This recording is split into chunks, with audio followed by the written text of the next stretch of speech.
उन्नाव में शिक्षा व्यवस्था राम भरोसे चल रही है। आपको बता दें, योगी सरकार शिक्षा व्यवस्था को लेकर भले ही लाख दावे करती है, लेकिन इन वादों की पोल यूपी के जनपद उन्नाव में पिछले 1 साल से पूरी तरह से शिक्षा व्यवस्था खुलती दिखाई दे रही है। लापरवाह अध्यापकों के चलते शिक्षा का मंदिर कहे जाने वाले विद्यालयों को अधिकतर जिले की हिलौली विकासखंड क्षेत्र में आराम गृह बना दिया गया है। विद्यालय पहुँचते ही अध्यापक मेज पर पैर रखकर आराम फरमाने के सिवा पढ़ाई पर कोई ध्यान नहीं देते। अध्यापकों के इस कृत्य से क्षेत्र की जनता में काफी रोष व्याप्त है। मेज पर पैर रखने की बात मीडिया में चर्चा का विषय बनते ही अधिकारियों के हाथ पांव फूल गए और कार्रवाई का आश्वासन दिया। हिलौली स्थित उच्च प्राथमिक विद्यालय में अध्यापक का कृत्य खत्म नहीं हुआ कि बख्तौरी खेड़ा स्थित प्राथमिक विद्यालय में अध्यापकों ने तो मानवता की हद ही पार कर दी। शिवराज खेड़ा जगतपुर में अगर अधिकारियों ने समय रहते अध्यापकों पर नकेल नहीं डाली तो वह दिन दूर नहीं जब शिक्षा के मंदिर में अय्यासी का अड्डा बनाने में कोई कोर कसर नहीं छोड़ी जाएगी। नमस्कार, आप सभी दर्शकों का टीवी वन इंडिया न्यूज में स्वागत है। मैं हूं आपके साथ राजेश कुमार यादव। उन्नाव जिले की सबसे चर्चित विकासखंड हिलौली में इस समय एक सबसे अहम मुद्दा गरमाया हुआ, वो है शिक्षा व्यवस्था को लेकर के। हमारे साथ वरिष्ठ संवाददाता, वरिष्ठ पत्रकार वीरेंद्र जी हैं। हम इनसे जानना चाहेंगे कि आज आपने एक शिक्षा व्यवस्था से जुड़ा मुद्दा उठाया है। किस प्रकार मामला था ये शिक्षा से जुड़ा हुआ? हिलौली प्रॉपर में उच्चतम प्राथमिक विद्यालय कन्या जूनियर द्वितीय सरकार द्वारा संचालित। बीच में हमें जानकारी मिल रही थी लगातार कि वहाँ पे शिक्षा का व्यवस्था स्तर गिरा हुआ है, प्रायः अध्यापक नहीं आते। इस संबंध में आज मैं वो स्कूल पहुँचा तो मौके पे प्रधान शिक्षक छुट्टी पे थे, सहायक शिक्षक छुट्टी पे थे, एक निदेशक राजन नाम का व्यक्ति वहाँ बैठा। कार्यालय जाते ही वो राजन नाम का व्यक्ति जो बैठा था शिक्षक, वो प्रिंसिपल के सीट पर लात रखे हुए आराम से मोबाइल चला। ऐसा लग रहा था किसी बात लेके वो मस्त है। सभी क्लास के बच्चे हुल्लड़ मचा रहे थे, कोई अध्यापक क्लास में नहीं था। कारण ये था सब छुट्टी पे थे, जो थे वो मौके पर रंगबाजी पे बैठे थे। हमें लगा कि सरकार लगातार शिक्षा व्यवस्था को लेकर प्रयासरत है। ऐसे अध्यापक जो शिक्षा का स्तर गिरा रहे हैं, पढ़ा नहीं रहे, मेज पर लात रखकर अपनी रंगबाजी पे कायम हुए हैं, ऐसा लगता है ये लोग सरकार को बदनाम करने लगे हैं और शिक्षा स्तर गिरा रहे हैं। दूसरी बात यह है कि स्कूल परिषद में 3 अध्यापक हैं, प्रधान शिक्षक, सहायक, एक अनुदेशक। कक्षा 6 से 8 का संचालित है। तो 3 क्लास हैं, 3 अध्यापक हैं। तो एसडीआई महोदय ये बताने का कष्ट करें कि 2 अध्यापक को छुट्टी किस आधार पर दिया गया, जबकि अनुदेशक का ऐसा बताया जाता है एक सब्जेक्ट पढ़ाए। तो जब 2 अध्यापक छुट्टी पर गए तो क्लास कैसे चलेंगे? सरकार लगातार शिक्षा व्यवस्था बढ़ाने के लिए प्रयास कर रही है। ऐसे अध्यापक लोग लगातार शिक्षा का गिरा रहे हैं। मैं जिला प्रशासन से मांग करता हूँ कि व्यवस्था को ठीक कराए और ऐसे कृत्य करने वाले अध्यापकों पर विभागीय कार्रवाई करें। अच्छा, ऐसे अध्यापक के खिलाफ आपने भी उच्च अधिकारियों को अवगत कराया है? किस चीज़ को अवगत कराया है? क्या आप मानते हैं कि आपने जो शिकायत किया उस पर अध्यापक गौर फरमाएंगे कुछ? एक हिलौली विकासखंड का गालिबपुर जूनियर हाई स्कूल है जो जगतपुर में है। दूसरा हिलौली विकासखंड का एक चाटुआ का गांव है, वहाँ भी स्कूल संचालित है। दोनों जगह पे अध्यापक नहीं आता। जगतपुर से यानी गालिबपुर से हमको कई बार सूचना आई, मौके पर गए थे, आखिरी 1 माह 13:30 बजे तक अध्यापक नहीं आए। हमने जय महोदय को अवगत कराया, पीएसए साहब का अवगत कराया, पीटीए साहब गए भी, पीएसए साहब का अवगत कराया, पीटीए साहब गए भी, किया क्या हमको नहीं पता। लेकिन पूरे क्षेत्र में जितने बाहरी अध्यापक आ रहे हैं, ये कोई अध्यापक समय से नहीं आते। आज जो हिलौली का मामला चल रहा है, इस पर आपने किन दिन को अवगत कराया? क्या चाहते हैं, क्या आपका सोचना है कि क्या इस पर जिस प्रकार हिलौली की शिक्षा व्यवस्था बिल्कुल मानो ध्वस्त सी पड़ी है, क्या आपका मानना है कि इसके बाद क्या उच्च अधिकारी संज्ञान में लेंगे इस मामले को? शिक्षा को लेकर सरकार सदैव तत्पर है। हम सभी लोग जागरूक हैं, शिक्षा व्यवस्था ठीक हो।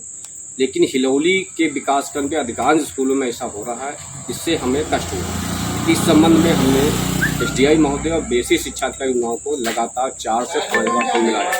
दोनों अच्छा अधिकारियों ने फोन नहीं उठाया। हमने इस बात को विधायक के प्रतिनिधि श्री मोहन सिंह को अवगत कराया, तो उनके द्वारा मुख्य विकास अधिकारी को बताया गया। उनका भी बीएसए ने फोन नहीं उठाया, जिलाधिकारी ने फोन उठाया।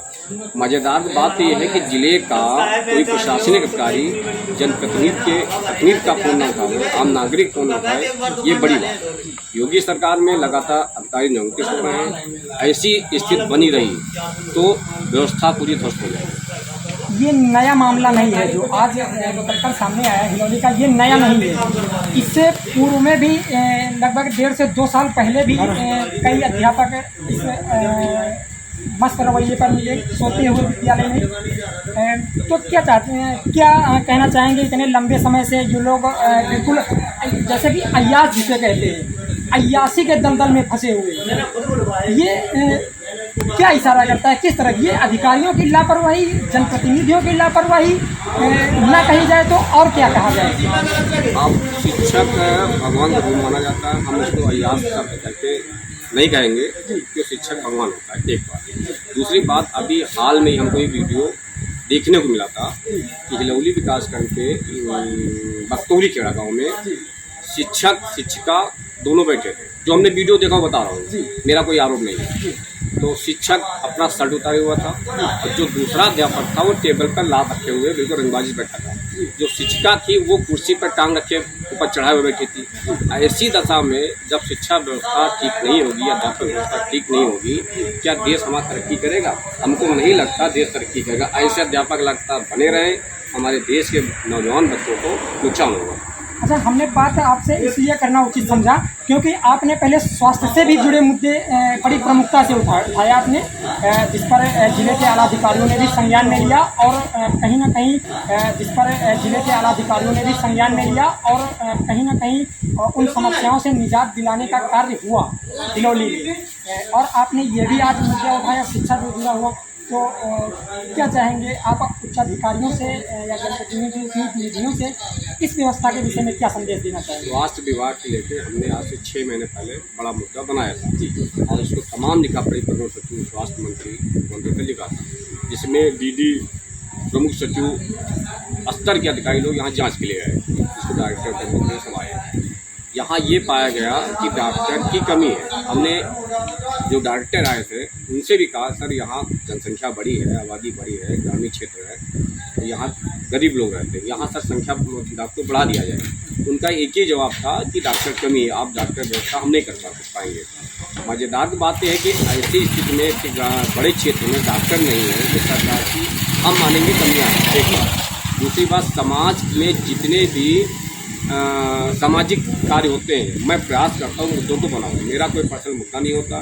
समाज सफाई के लेके हो, बिजली लेके हो, विकास कार्य के लेके हो, शिक्षा के लेके हो, स्वास्थ्य, इस तरह मुद्दे मैं लगातार लिखा करता हूँ, मैं लिखता रहूँ।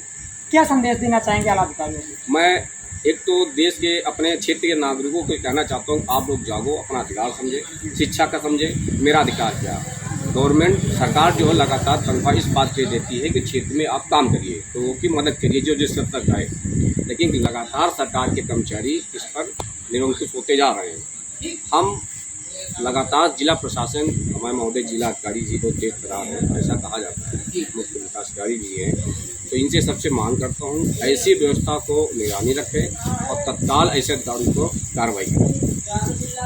तो हमारे साथ बात करने के लिए वीरेंद्र शुक्ल जी थे, जो एक वरिष्ठ पत्रकार माने जाते हैं और ये पत्रकारिता के साथ साथ एक अपना अहम रोल अदा करते हैं। जो भी अगर किसी के सामने समस्याएं उत्पन्न होती है या कोई भी या विकास को लेकर के हो या स्वास्थ्य हो या शिक्षा व्यवस्था हो, इन सब पर एक जिम्मेदारी पूर्वक अपना समझते हैं कि इसमें बच्चों को कहीं ना कहीं अगर ये व्यवस्थाएं सुचारू रूप से लोगों तक नहीं पहुंच पा रही हैं तो उन व्यवस्थाओं के खिलाफ अधिकारियों को अवगत कराते हैं और सब ग्रामीणों को उन समस्याओं से निजात दिलाने की कोशिश में हमेशा तत्पर रहते हैं। धन्यवाद। T1 इंडिया न्यूज के लिए उन्नाव से राजेश कुमार यादव की रिपोर्ट।